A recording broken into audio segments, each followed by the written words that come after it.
a lot of people worry that these kinds of conversations can do a lot of harm, that they actually end up squelching dissent by insisting on a kind of civility in which important and unpleasant truths cannot be spoken,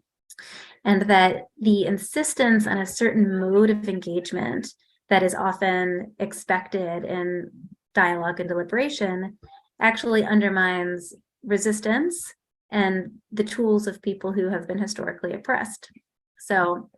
the concern then is that deliberation and dialogue maintain the status quo or even deepen oppression by making sure that people can only say things that sound nice and polite.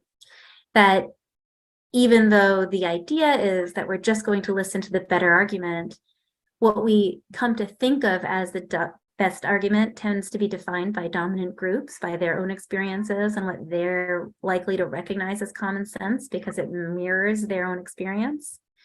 That it delegitimizes other forms of engaging in a democracy, such as activism, that it narrows democratic participation, and that it fails to challenge systems of power by focusing on interpersonal relationships.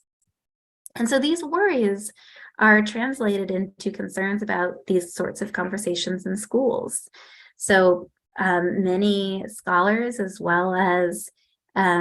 civic educators, worry that students from dominant groups who possess markers of status, so students who sound like their teachers, essentially, because they come from the same background as the teachers,